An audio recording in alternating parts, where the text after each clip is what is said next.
अरे मैजिस्टर साहब, क्या बात है, आज हमारे ऑफिस में आ गए।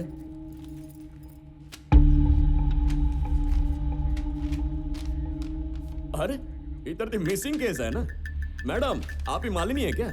अरे आप कितने सारे लेटर लिखते हो, अभी तक पुलिस को कुछ पता नहीं चला। जैसे ही मालूम पड़ेगा बता देगा, आप जा सकते। कंप्लेंट देकर 1 साल हो गया है, अब तक एफआईआर फाइल क्यों नहीं हुई?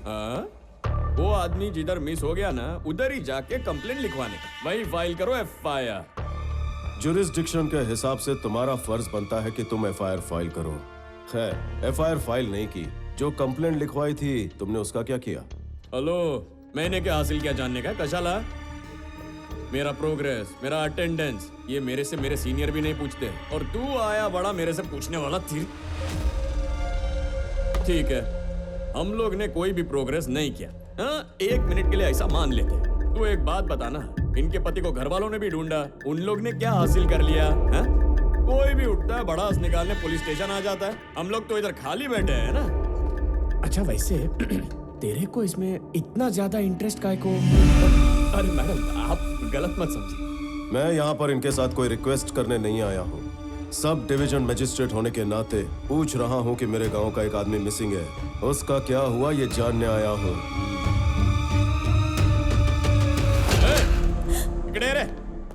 साहब, कोई सुरेंद्र नाम का आदमी है, पूरे गांव में उधारी लेके भाग गया है। किसी के हाथ से चीटिंग का केस लिखवा दे। जी साहब। वो आदमी लोगों को फंसा के भाग गया है, ये लिख के केस क्लोज कर।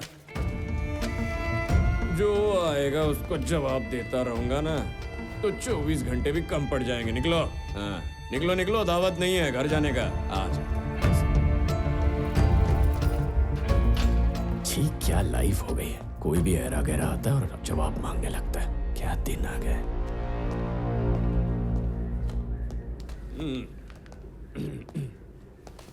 इसके अंदर इतना चर्बी भरेला है ना, इसीलिए इसको सब कलेक्टर की पोस्ट से डिमोट करके इधर भेज दिया है। सवाल तो ऐसे कर रहा था जैसे होम मिनिस्टर है, स्वतः हीरो समझ। तो मेरे को बताओ, अपने पुलिस स्टेशन में आके अपने से ही सवाल करने का किसी ने हिम्मत किया है? हा? साहब, तू वापस काय को आ गया? गलत इल्जाम लगा के केस क्लोज करने की सोचना मत। ये चीटिंग केस नहीं, मिसिंग केस है, जिसकी जड़ तक मैं जाऊंगा ऑफिशियली। उसके बाद तेरे से इन्वेस्टिगेट कराऊंगा, उसके बाद इस स्टेशन का चार्ज मैं लूंगा। लॉकअप में 2 मौतें हुई हैं, ये कहकर इंक्वायरी के नाम पर तुझे मेरे ऑफिस में 3 बार बुलाऊंगा, फिर 4 साल तुझे घर बिठाऊंगा। हाँ? हाँ। बाप रे! देख रहे, वो चला गया कि इधर ही खड़ा है? चला गया साहब। अरे यार, ये आदमी किस मिट्टी से बना है? कौन है यार ये स्वामी? जब भी मिलता है डराता रहता है, भलते भलते रूल सुनाकर सवाल के जवाब मांगता रहता है।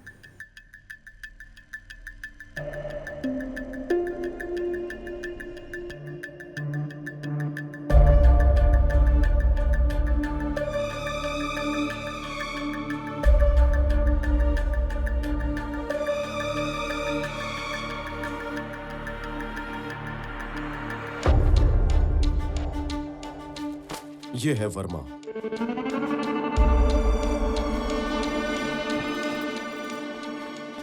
उसके हाथ में जो गिफ्ट बॉक्स है उस पर वर्मा नाम लिखा है। इसका एड्रेस पता करना होगा। सुरेंद्र बिजनेस के सिलसिले में वर्मा से मिलने गया होगा, शायद वर्मा बिजनेसमैन हो।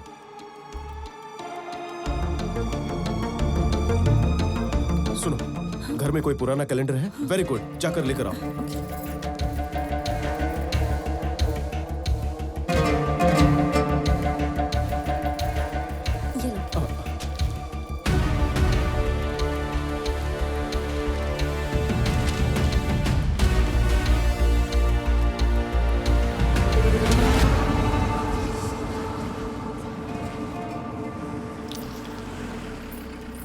बेटा, वर्मा जी है क्या? वो घर पर नहीं है।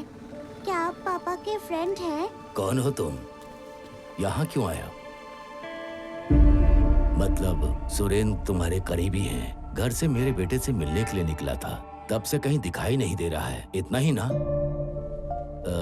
ये भी बहुत पुरानी बात बता रहे हो। इतना लंबा सफर किया और कोई फायदा नहीं हुआ। मेरे बेटे को दुबई गए काफी दिन हो गए, और वैसे भी मेरे बेटे का कोई सुरेंद्र नाम का फ्रेंड नहीं है। तो ये क्या है? आपका बेटा ही है ना? आपके बेटे के पास जो खड़ा है उसका नाम सुरेंद्र है। क्या ये एक दूसरे को जानते नहीं? हो सकता है, तो क्या? आप कुछ छुपा रहे हैं। हाँ, छुपा रहा हूँ। समझ में आ गया ना? जाओ यहाँ से, जाओ। तुम क्या देख रही हो? हाँ, चलो अंदर चलो।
ठीक है, इंक्वायरी करके बताता हूँ।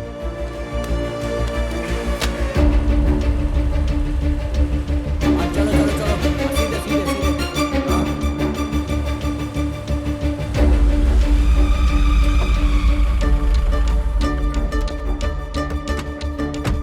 नमस्ते सर। हाँ, नमस्ते। आपने जो डिटेल्स मांगी थी वो इसमें है। क्या मैं 2 मिनट दूँ? ठीक है, तुम इधर आओ।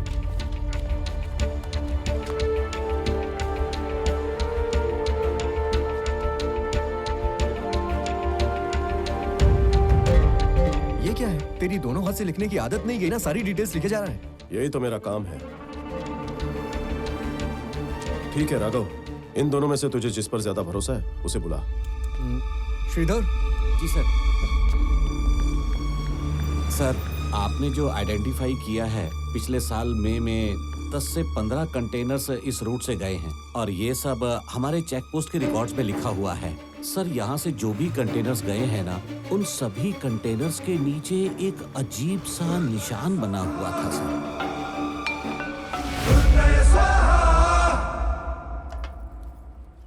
अरे माँ जी, आपने घी मंगाया था ना, ये लीजिए। अरे आनंद, आजा बैठ, गरम गरम खा ले। अरे नहीं भैया, अभी मुझे बहुत काम है। आपको क्या है भैया, जायदाद है, अच्छी नौकरी है। जब मैं भी सेटल हो जाऊंगा ना तो बिल्कुल आप ही की तरह बैठ के खाऊंगा। चलता हूँ। अरे खाना खाने में और सेटल होने में क्या संबंध है? संबंध है भैया। ये भी पागल है। क्यों पिताजी, बहुत टेंशन में लग रहे हो? ए, तुम जो कर रहे हो वो हमें पसंद नहीं है। तुम्हें घर आकर 1 हफ्ता हो चुका है। ऑफिस जाना छोड़कर तुम उस सुरेंद्र को ढूंढ रहे हो। ये भी ऑफिस का ही काम है। कोई आगे नहीं आएगा तो केस सॉल्व कैसे होगा? दुनिया में एक ही केस बचा है क्या? एक की मदद करने के लिए सब कुछ भुलाकर उसके पीछे दौड़ना ठीक है? आप बुरा ना माने तो एक बात कहूँ क्या? आप जो भी काम करते हैं उसमें 10 लोगों का फायदा ही होता है, लेकिन इस केस में आप एक इंसान के लिए इतनी भागदौड़ कर रहे हैं। लोग अलग अलग तरह की बातें बनाएंगे। समधी जी 10 दिन से सोए नहीं है ठीक से। बेटी को भी बाप की फिक्र रहती है। महालक्ष्मी, आपको भी कुछ बोलना है क्या? कुछ भी नहीं।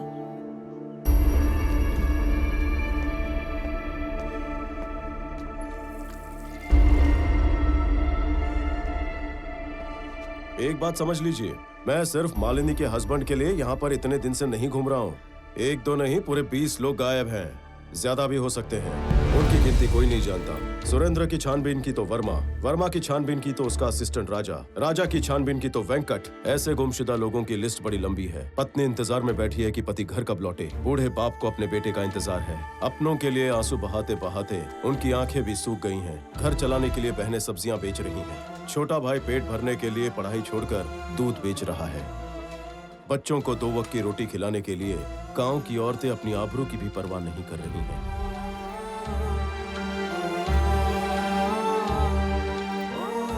हमारा बेटा सब कुछ था, उसे ढूंढने गए तो इन्होंने अपना पैर खो दिया।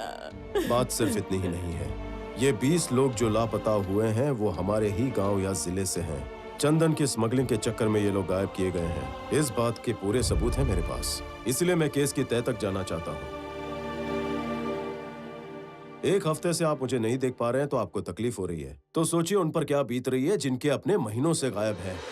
पति के लिए पत्नी, बेटे के लिए माँ बाप, बाप के लिए बेटा बेटी महीनों से इंतजार कर रहे हैं। उन सब के लिए मैं ये सब कर रहा हूँ। मेरे पास जितने सबूत है मैं पुलिस को देने जा रहा हूँ। वही केस को आगे बढ़ाएगी। मैं इसमें नहीं पढ़ूंगा, ठीक है ना? अब तो खुश हो? ठीक है।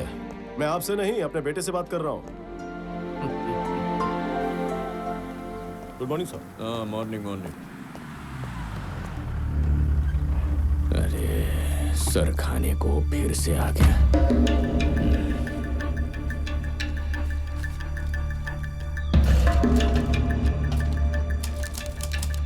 अरे पहले कौन से केस के लिए आए थे और अभी ये कौन सा केस कर रहे हो? ग्रेट। आपने सोचा होगा चंदन की स्मगलिंग की बात करेंगे तो मैं सीरियस हो जाऊंगा, है ना? आपको ये कहानी का आइडिया ये पेड़ों को देख कर आया होगा, है ना? आपके जितना स्मार्ट नहीं हूँ लेकिन मैं भी शार्प है। हाँ, ये कोई कहानी नहीं, सच है। क्या सच है? हाँ? अरे वो चेक पोस्ट के रजिस्टर में ग्रेनाइट लिखा हुआ है ना, तो चंदन के बारे में काहे को पूछ रहे हैं? तिरुपति में ग्रेनाइट नहीं है। तुम ही बताओ कि ग्रेनाइट हमारे इलाके में मिलता है क्या? सच्चाई ये है कि दूसरे राज्यों से आने वाला ग्रेनाइट चेन्नई में एक्सपोर्ट किया जाता है। यहाँ के चेक पोस्ट में वर्मा के कंटेनर की एंट्री की गई है, मतलब माल मंगलुरु पोर्ट उतरा, यानी यहाँ के लोग माल लेकर मंगलुरु पोर्ट गए और वापस नहीं आए। चलो आपकी बात मान लेते हैं, लेकिन जो सुरेंद्र मिसिंग है उसका वो कंटेनर की लिस्ट से क्या संबंध है? मतलब वर्मा का बच्चा सुरेंद्र के साथ मिलकर स्मगलिंग कर रहा है? गलत सोच रहे हैं आप। अगर ऐसा होता तो उन लोग के अलावा बाकी लोग भी मिसिंग होने चाहिए ना। उनके घर वाले क्यों नहीं आए? वो लोग क्यों चुप बैठे हैं? मेरे पुलिस स्टेशन में कंप्लेंट देने के लिए उनमें से कोई भी क्यों नहीं आया? उनका कोई एड्रेस है आपके पास? सॉरी सर, इससे ज्यादा डिटेल्स नहीं है। सुरेंद्र का चीटिंग केस नहीं है, मिसिंग केस है। ये मुझे प्रूफ करना था जो मैंने किया। अगर ऑफिशियली आपको मेमो चाहिए तो भेज दूंगा। नहीं, जरूरत नहीं है। वो मेमो बीमो हमको नहीं चाहिए। आपका ये मिसिंग केस एकदम सीरियसली लेगा। गड़बड़ है मुरली, मालिनी से लेके माल तक सारा लिंक बिठा रही है। इसका कुछ करना पड़ेगा।